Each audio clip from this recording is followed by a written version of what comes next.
Good evening. Welcome to South Asia Newsline. I'm Uzma Jafri. Here are the top stories we are tracking for you on Thursday, the 29th of September.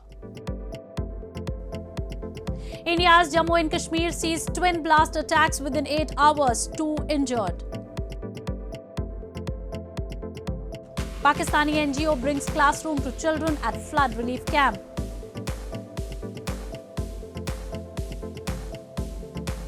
And Russia and China call on United States to release frozen Afghan assets.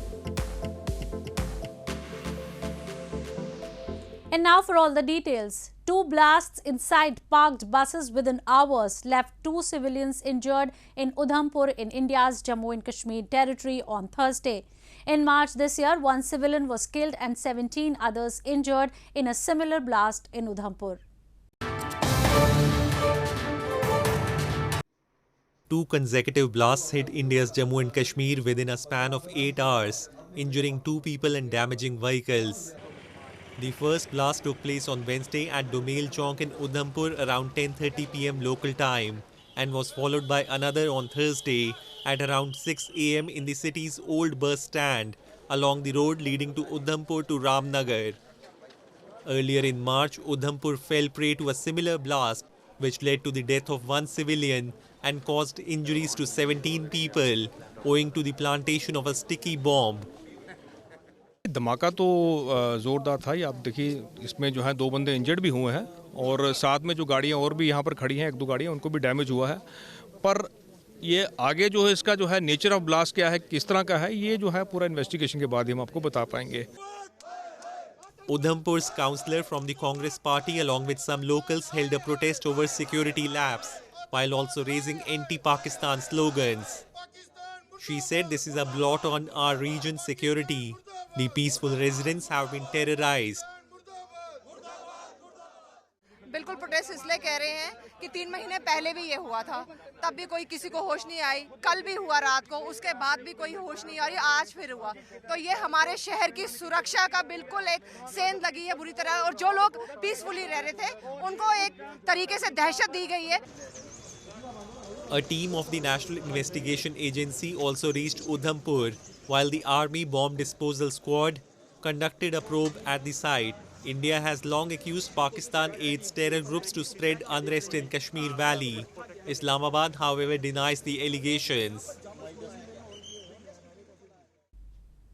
India's top court on Thursday upheld the right of a woman to an abortion up to 24 weeks into pregnancy regardless of marital status, a decision which has been widely hailed by women's rights activists. The court added that every woman should have the reproductive autonomy to seek abortion without consulting a third party.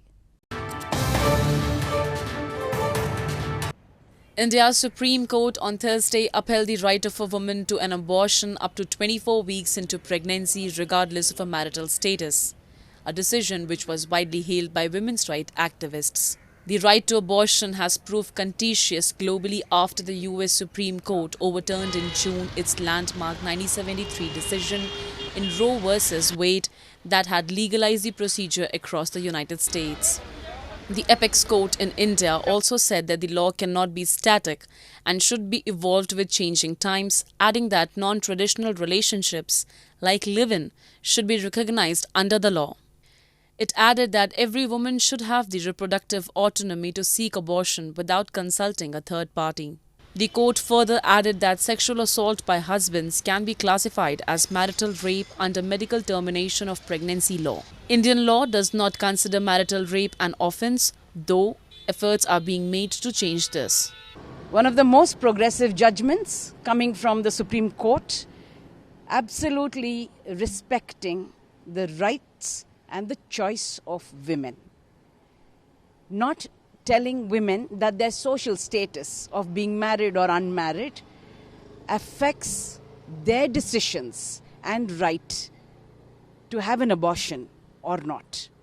And here, in this particular judgment, it is very clear that marital rape is considered a crime. The decision came in response to a petition by a 25-year-old woman who said her pregnancy resulted from a consensual relationship, but she had sought abortion when the relationship failed. Earlier, the law allowed abortion up to 24 weeks for special categories of women, including survivors of rape, victims of incest and other vulnerable women. In news from Pakistan, Pakistan's ruling PML-N party Vice President Maryam Nawaz has said former Prime Minister Imran Khan must be taught a lesson after a controversial audio leak between him and his principal secretary about the US conspiracy surfaced on Wednesday. Khan has repeatedly demanded snap elections, blaming he was ousted as Prime Minister in a US-led conspiracy that toppled his government in April. Pakistan's ruling PML-N party Vice President Maryam Nawaz lashed out at opposition PTI chairman Imran Khan after a controversial audio leak between Khan and his principal secretary about the US conspiracy surfaced on Wednesday. In the clip, Khan reportedly said that they should play with the cipher issue. The clip went viral on the internet 3 days after the release of audio leaks involving Prime Minister Shehbaz Sharif and others, which the Premier has termed serious security lapse.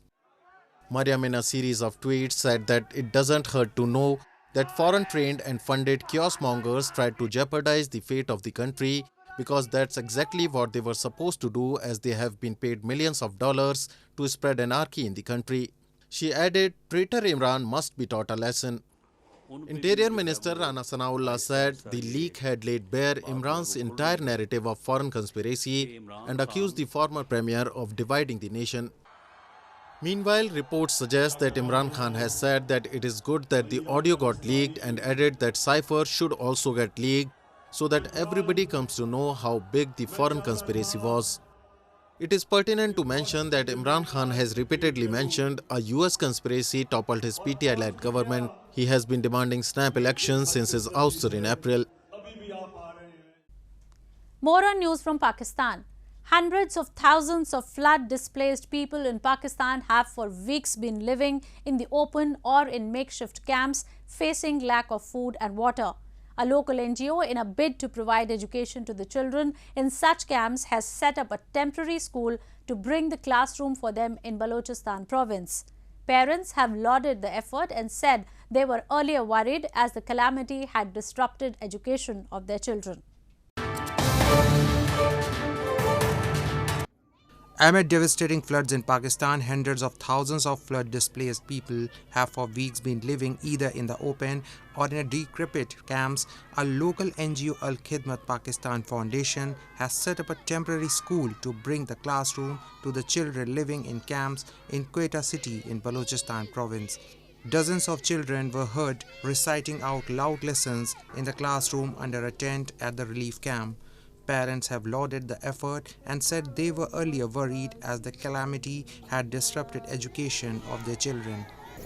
Devastating floods in the recent months have engulfed large swaths of the country and killed nearly 1,600 people. The Pakistani government and the UN both have blamed the flooding on climate change.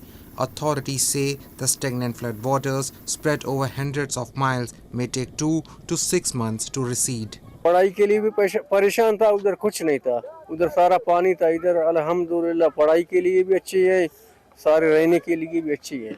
Earlier this month, the National Disaster Agency said that about 637,000 displaced people were being housed in tent villages, adding that the raging waters had swept away 1.6 million houses, over 5,700 miles of roads and railways, and inundated over 2 million acres of farmland. Moving on, Junaid Qureshi, a Kashmiri activist, raised at the UNHRC session in Geneva this week the issue of Islamabad's repeated attempts to change the constitutional status of Pakistan-administered Kashmir. He said that Pakistan wants to change the demography of the illegally occupied region while it has continued to deny rights to the local residents.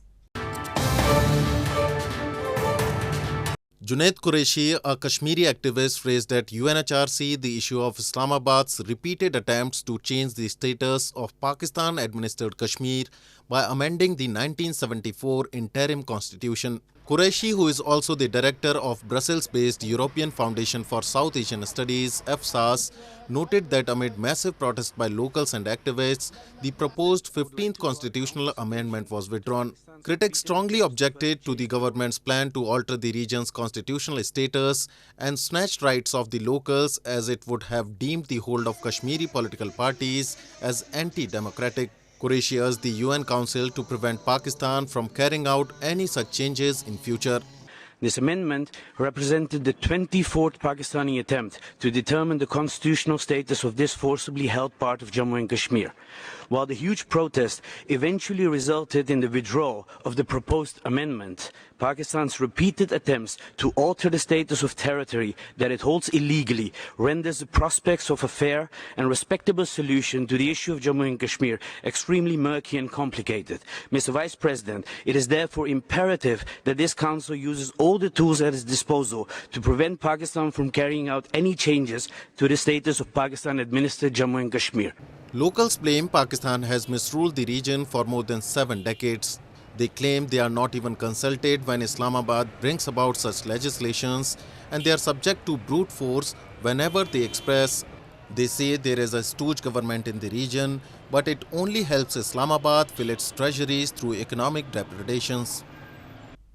Russian and Chinese diplomats at a meeting of the UN Security Council this week called on the United States to release Afghanistan's financial assets, seized and frozen after the Taliban took over the country last year.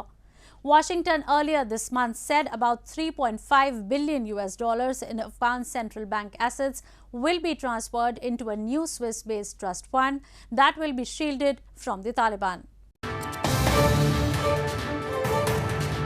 The envoys of Russia and China at a meeting of the United Nations Security Council this week called on the US to release Afghanistan's financial assets seized and frozen after the Taliban took over the country last year. The US Treasury Department earlier this month said about $3.5 billion in Afghan central bank assets will be transferred into a new Swiss-based trust fund that will be shielded from the Taliban. It said the funds will be used to help stabilize Afghanistan's collapsed economy. However, the move has been met with widespread condemnation from Afghans who have blamed Washington for the ongoing humanitarian and economic crisis as it has withheld Afghan assets for so long. Noting the recent developments and the statement of the Central Bank of Afghanistan, we call for the full and swift return of these frozen assets to the Afghan people as early as possible so that they can be effectively used to alleviate the humanitarian crisis in Afghanistan and the humanitarian suffering of the Afghan people. The Taliban-run government in Afghanistan has termed the US move against the international norms and said if the reserves are disbursed without taking consideration the inputs by Afghanistan, the Islamic Emirate will be forced to impose fines and ban on such illegal activities. Bangladesh is celebrating the World Tourism Day this week with various events including colourful rallies in parts of the country. A week-long beach carnival has also been organised to attract tourists to the world's longest beach in Cox's Bazar district. Bangladesh is celebrating the World Tourism Day this week with various events organized in parts of the country. A colourful rally was taken out in the capital Dhaka to mark the annual event on Tuesday.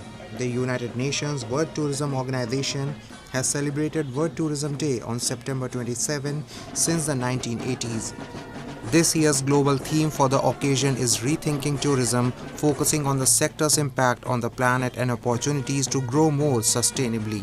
Bangladesh State Minister for Tourism Mohammad Mehboob Ali, among others, joined the rally in Dhaka, which showcased the rich culture and heritage of the South Asian nation. Hundreds of hotels and tourist spots in the country also offered special discounts on the occasion. As part of the festivities, a week-long beach carnival has also been organized to attract tourists to the world's longest beach in Cox's Bazar district, some 400 kilometers southeast of Dhaka. Bangladesh from Tuesday onwards also lifted restrictions imposed due to COVID-19 foreign tourists willing to enter the country. Well, that's all we have for you from South Asia this evening. Now our viewers can watch the show on SouthAsiaNewsline.com. You can also visit us on Facebook.com/SAsiaNewsline and follow us on Twitter @SAsiaNewsline. That's all in tonight's edition. We will see you same time tomorrow. Good night.